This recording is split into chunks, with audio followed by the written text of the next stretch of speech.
छोटे बच्चे 5 साल से कम उम्र के बच्चे हैं, उनके अंदर वो भी हाई रिस्क में आ जाते हैं। जो प्रेग्नेंट वुमेन है वो भी हाई रिस्क में आ जाती हैं। तो जैसे हम कोविड में अपने आप को आइसोलेट करते थे, तो आइसोलेट कर लें ताकि आप वो संक्रमण दूसरों को ना फैलाएं। कोई भी इन्फेक्शन होता है तो उस समय इम्यूनिटी डाउन हो जाती है, तो कई बार लोगों को दूसरे सेकेंडरी और भी इन्फेक्शन होने के चांसेस बने रहते हैं। आपको कोई भी लक्षण आ रहा है, आप मास्क पहने ताकि आप उसको इन्फेक्शन को और ज़्यादा स्प्रेड ना करें।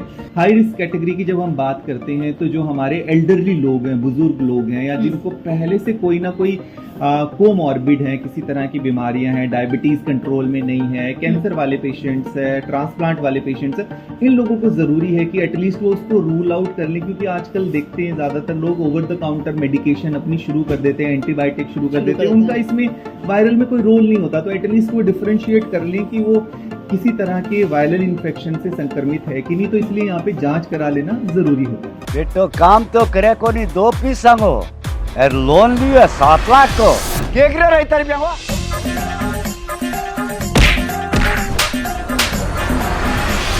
पूरी वेब सीरीज देखने के लिए डाउनलोड करें स्टेज ऐप।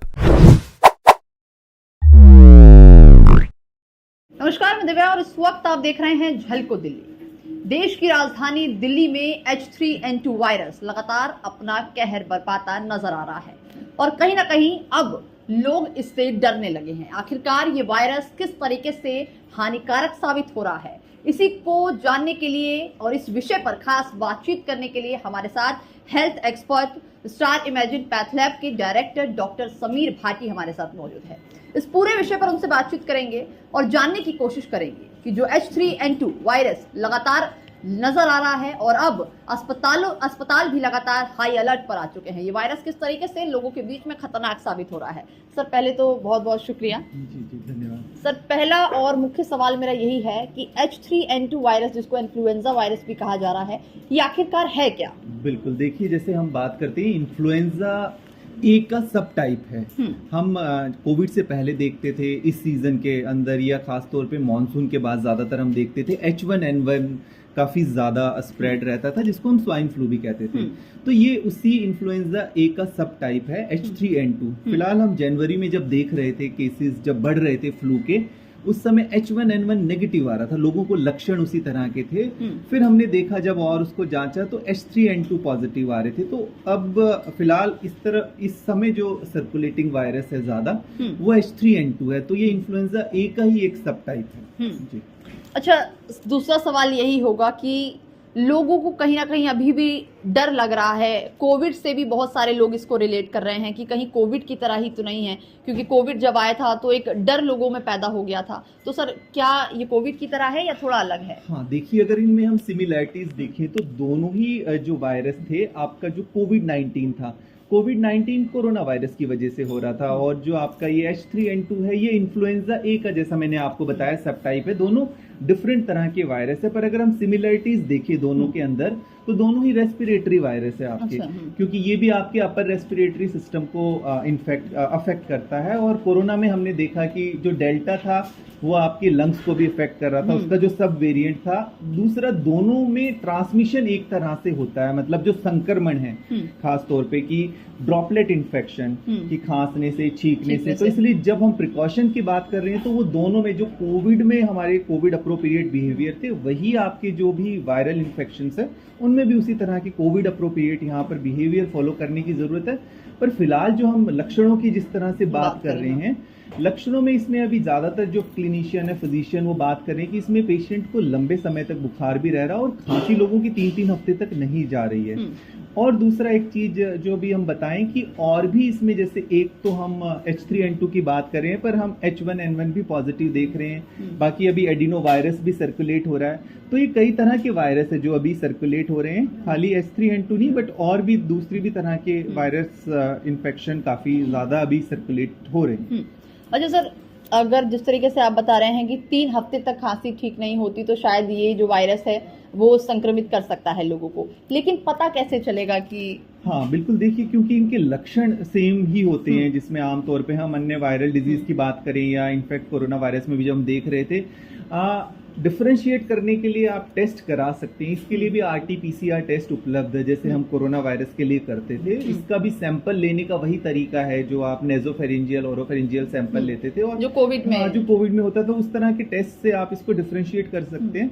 बट इसमें दर्शकों को ये बताना चाहेंगे कि टेस्ट सबको जरूरत नहीं है कराने की, पर खास तौर पे वो लोग जो हाई रिस्क कैटेगरी में आते हैं। हाई रिस्क कैटेगरी की जब हम बात करते हैं तो जो हमारे एल्डरली लोग हैं, बुजुर्ग लोग हैं, या जिनको पहले से कोई ना कोई कोमॉर्बिड है, किसी तरह की बीमारियां हैं, डायबिटीज कंट्रोल में नहीं है, कैंसर वाले पेशेंट्स है, ट्रांसप्लांट वाले पेशेंट्स है, इन लोगों को जरूरी है कि एटलीस्ट वो उसको रूल आउट कर लें। क्योंकि आजकल देखते हैं ज्यादातर लोग ओवर द काउंटर मेडिकेशन अपनी शुरू कर देते हैं, एंटीबायोटिक शुरू कर देते हैं, उनका इसमें वायरल में कोई रोल नहीं होता। तो एटलीस्ट वो डिफरेंशिएट कर लें कि वो किसी तरह के वायरल इन्फेक्शन से संक्रमित है कि नहीं, तो इसलिए यहाँ पे जांच करा लेना जरूरी होता है।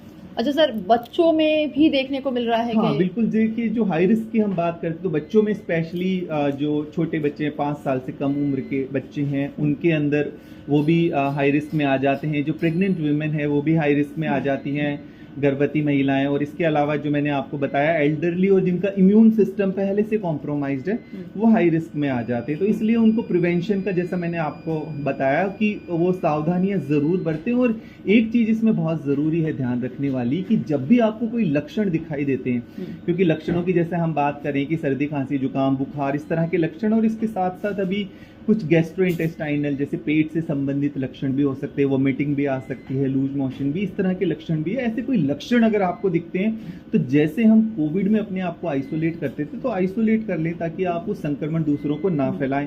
पर एक चीज यहाँ ध्यान रखने की जरूरत है कि H3N2 कोई नई तरह का वायरस नहीं है, ये पहले भी था, तो पैनिक होने की जरूरत नहीं है।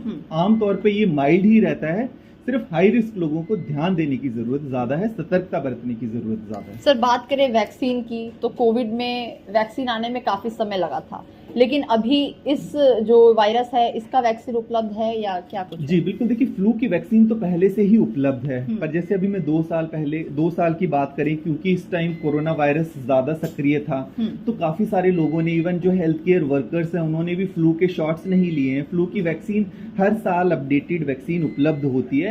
H3N2 और H1N1 और भी सबकी इनकी वैक्सीन उपलब्ध है, तो ये वैक्सीन ली जा सकती है। साल में एक बार हम फ्लू शॉट लेते हैं, तो वैक्सीन इसकी उपलब्ध, पर उस तरह से सरकारी तरह से उपलब्ध नहीं है जैसे कोरोना वायरस की सब जगह फ्री लग रही थी, ये प्राइवेट जगह पर ही उपलब्ध है। जो सर वैक्सीन होती है उसके बारे में बात करें तो कोरोना की वैक्सीन और इसकी वैक्सीन में काफी डिफरेंस होगा। असर कितनी दिन में होता है वैक्सीन? हाँ, वैक्सीन जैसे कोई भी हम लगाते हैं उसका 2 वीक्स के बाद आपको असर आना शुरू हो जाता है, तो इसलिए ध्यान रखने की जरूरत है। और दूसरा एक्चुअली क्या होता है कि कई बार हम इसको जैसे ही हमें इन्फेक्शन होता है, वायरल कोई भी इन्फेक्शन होता है, तो उस समय इम्यूनिटी डाउन हो जाती है, तो कई बार लोगों को दूसरे सेकेंडरी और भी इन्फेक्शन होने के चांसेस बने रहते हैं। तो इस चीज में एक ये भी हमें सावधानी बरतने की जरूरत है। पर वैक्सीन लेने के 2 हफ्ते के बाद आपको उसकी इम्यूनिटी डेवलप होना शुरू होगा, तब तक आपको उसी तरह के प्रिकॉशंस एंड सावधानियां जरूरी है बरतनी। सर जरूरी जो प्रिकॉशंस हैं, जो बचाव है, वो कुछ हमारी जनता को आप बताएं कि क्या क्या करना है? बिल्कुल बिल्कुल, देखिए जैसा मैंने बताया रेस्पिरेटरी इन्फेक्शन है, तो सबसे ज्यादा जरूरी है, आप भीड़ भाड़ वाली जगह के अंदर जा रहे हैं, वहां पर कोई भी, तो आप उस समय मास्क पहने। आपको कोई भी लक्षण आ रहा है, आप मास्क पहने ताकि आप उसको इन्फेक्शन को और ज्यादा स्प्रेड ना करें। इसके अलावा आपको अच्छी तरह से, जैसे हम कोविड में बात करते थे, हैंड वॉशिंग अच्छे से करनी है, क्योंकि इसमें देखा है कई बार कि आप कई लोगों की सैनिटाइज करने की आदत पड़ गई है, तो सैनिटाइजर भी कई बार इफेक्टिव नहीं रहता है, तो इसलिए साबुन से आपको अच्छी तरह से हैंड वॉश करना है। बाकी कोई भी लक्षण अगर आपको आते हैं, आपको आइसोलेट करना है। घर में जो भी हाई रिस्क वाले लोग हैं, उनको अगर किसी भी तरह के लक्षण है तो अपने डॉक्टर से तुरंत संपर्क करें, उनकी जांच जरूर करा लें। साफ सफाई का विशेष तौर पे ध्यान रखें जब आप बाहर कुछ भी खाते हैं उस चीज का, और अपने आप से कोई भी मेडिकेशन ना करें। जब भी लक्षण है अपने डॉक्टर से आप जरूर संपर्क करें। बस इन्हीं चीजों का आपको ध्यान रखना है, तो काफी हद तक आप इस बीमारी को प्रिवेंट कर सकते हैं। मतलब पैनिक होने की जरूरत पैनिक होने की बिल्कुल जरूरत नहीं है। जैसा मैंने बताया कि नई तरह के कोई वायरस नहीं है, ये पहले भी थे, पर क्योंकि अब कोविड के बाद हमने देखा है कि थोड़ा लोग ज्यादा अलर्ट होना शुरू हो गए, और रहना भी चाहिए हमें अलर्ट। प्रिवेंशन सभी तरह के हमारे जो भी प्रिवेंटिव गवर्नमेंट की तरफ से जो भी गाइडलाइंस आती है उनको फॉलो करना जरूरी है। पैनिक करने की बिल्कुल भी जरूरत नहीं है। चलिए, बहुत बहुत शुक्रिया सर आपका। तो ये थे हमारे साथ डॉक्टर समीर भाटी। ये वीडियो आपको कैसी लगी कमेंट करके ज़रूर बताइएगा। और जो बचाव की बात अभी इस वीडियो के माध्यम से कही गई है, वो बचाव हर एक नागरिक को करने की ज़रूरत है। आप घर से बाहर जा रहे हैं तो मास्क ज़रूर लगाएं, 2 गज की दूरी ज़रूर रखें और अपना खास ध्यान रखें। और किसी भी व्यक्ति को इस वायरस से पैनिक होने की ज़रूरत नहीं है। फिलहाल के लिए बस इतना ही। अपनी राय ज़रूर दीजिएगा। कैमरा पर्सन रंजीत के साथ मैं दिव्या, झलको दिल्ली।